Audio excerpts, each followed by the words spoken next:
सीधे आपको ले चलते हैं अंबिकापुर, जहां पर राहुल गांधी जनता को संबोधित कर रहे हैं। हिंदी बोलिए, विदेश जाना हो, कॉल सेंटर में काम करना हो, इंजीनियर बनना हो, डॉक्टर बनना हो, अंग्रेजी की जरूरत पड़ेगी, अंग्रेजी पढ़िए।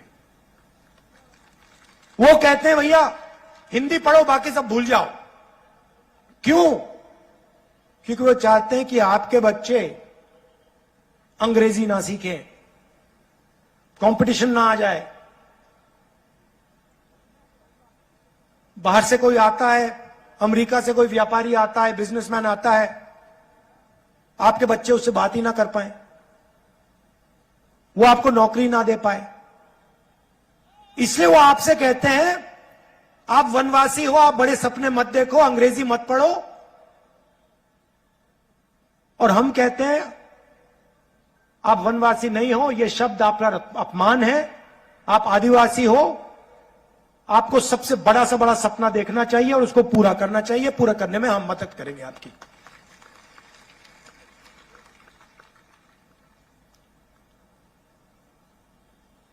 यहां पे पिछड़े वर्ग के लोग भी हैं। कुछ दिन पहले नरेंद्र मोदी जी ने बहुत अच्छी बात बोली, मैंने पहली बार सुनी है। हर भाषण में कहते हैं मैं ओबीसी हूं, हर भाषण में ओबीसी की बात करते हैं। और जब मैंने जाति जनगणना की बात शुरू करी, जब मैंने कहा कि जाति जनगणना होना चाहिए, कहते हैं हिंदुस्तान में कोई जाति नहीं है, हिंदुस्तान में सिर्फ एक जात है, गरीब, और कोई जाति नहीं। तो नरेंद्र मोदी जी, अगर हिंदुस्तान में एक ही जात है, उसका नाम गरीब है, तो आप अपने आप को ओबीसी क्यों कहते हो? और अगर एक जात गरीब है तो अमीर कौन है? अमीर में कोई जाति नहीं है, सिर्फ एक जात है हिंदुस्तान में, वो है गरीब।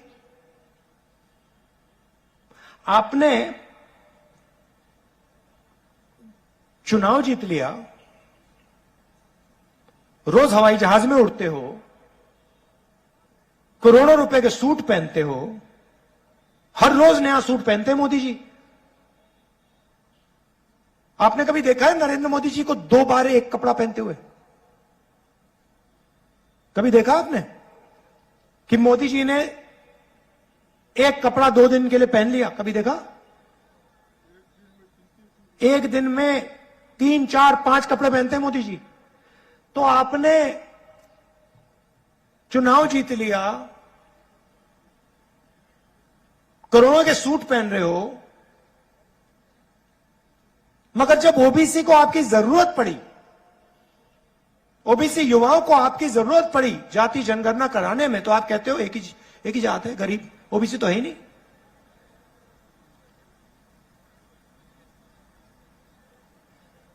भाई और बहनों, हिंदुस्तान को एमपी नहीं चलाते, हिंदुस्तान को 90 अफसर चलाते हैं। उनको हम secretary to government of India कहते हैं, आईएएस के अफसर हैं। और ये 90 लोग हिंदुस्तान का पूरा पैसा जो है उसको बांटते हैं। मनरेगा में कितना जाएगा, सेना को कितना मिलेगा, सड़क बनाने में कितना पैसा जाएगा, अस्पतालों में कितना जाएगा, शिक्षा में कितना जाएगा, ये सारे के सारे निर्णय ये 90 लोग लेते हैं। पार्लियामेंट हाउस में मैंने एक आंकड़ा रखा, मैंने कहा कि देखिए 90 लोग में से ओबीसी कितने हैं? भाइयों और बहनों, इन 90 लोगों में से ये कितने हैं भाई? तो उठा के दिखाओ, खड़े होकर दिखाओ, ये देखो 90 में से 3। मोदी जी ओबीसी की बात करते हैं, 24 घंटा ओबीसी की बात करते हैं। जब मदद करने का समय आता है कहते भैया ओबीसी जाति नहीं है। और जो अफसर 90 अफसर इस देश को चलाते हैं, बजट का हर पैसा बांटते हैं, उसमें से 3 ओबीसी क्या है। अच्छा भैया, आपने पहला सवाल का जवाब दे दिया, दूसरे सवाल का जवाब दीजिए। जो ओबीसी अफसर हैं, हिंदुस्तान के बजट का कितना प्रतिशत निर्णय लेते हैं? 5%। मतलब 90 में से 3 ओबीसी। और अगर हिंदुस्तान के बजट में 100 रुपए खर्च होते हैं तो 5 रुपए का निर्णय ओबीसी जात के लोग लेते हैं। अच्छा, आदिवासियों की बात करते हैं। बजट में से अगर 100 रुपए का निर्णय लिया जाता है तो आदिवासी कितना निर्णय लेते हैं? कितना? 0.01। मतलब आदिवासी अफसर 100 रुपए में से 10 रुपए का निर्णय लेते हैं, ना 10 पैसे का निर्णय लेते हैं, सॉरी। अब सवाल यह है कि हिंदुस्तान में क्या ओबीसी की आबादी 5% है? आदिवासी की आबादी 0.1% है क्या? बिल्कुल नहीं। पूरा देश जानता है कि ओबीसी की आबादी कुछ भी होगी, 5% तो नहीं है। और पूरा देश जानता है कि आदिवासी की आबादी कुछ भी होगी मगर 0.1% तो नहीं है। मैं आपसे क्यों कह रहा हूं? क्योंकि देश को चलाने में आदिवासी, दलित, पिछड़ों की कोई भागीदारी नहीं है।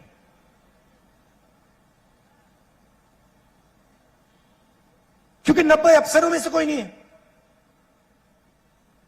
अगर आप मुझे कहते कि भैया देखो 90 अफसर हैं, उसमें से 50% ओबीसी हैं, तो मैं कहूंगा हां भैया, बजट का 50% ये लोग खर्च कर रहे हैं तो भागीदारी है। अगर आप मुझे कहते देखिए 15% बजट का आदिवासी लोग निर्णय ले रहे हैं, तो मैं कहता हां भैया, भागीदारी है।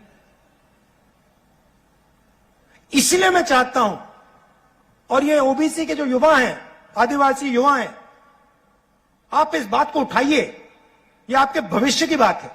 इसलिए मैं चाहता हूं कि जाति जनगणना हो। सबको पता लग जाएगा कि देश में आदिवासी कितने हैं, दलित कितने हैं, पिछड़े कितने हैं, जनरल कितने हैं, सबको पता लग जाएगा। एक बार सबके आंकड़े हमारे सामने आ जाएंगे, सामने होंगे, तो हम कहेंगे ठीक है भैया, अब अगर 50% आबादी है तो भागीदारी होनी चाहिए। 90 में से 3 अफसर काम होने वाला नहीं है। इसको हमें बदलना पड़ेगा।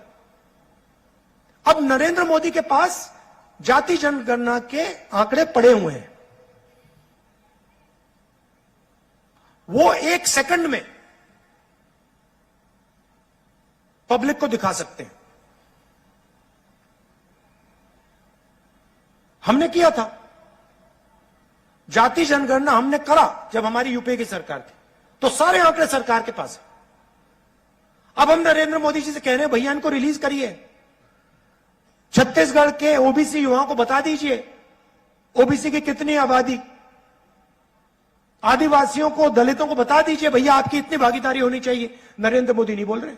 अब कह रहे भैया ओबीसी की तो कोई जाति नहीं होती, दलित आदिवासी तो जाति नहीं है, जात तो हिंदुस्तान में सिर्फ गरीब है। तो यहां जो ओबीसी युवा हैं, वक्त फिलहाल छोटे से ब्रेक कर, जल्द होंगे हाजिर।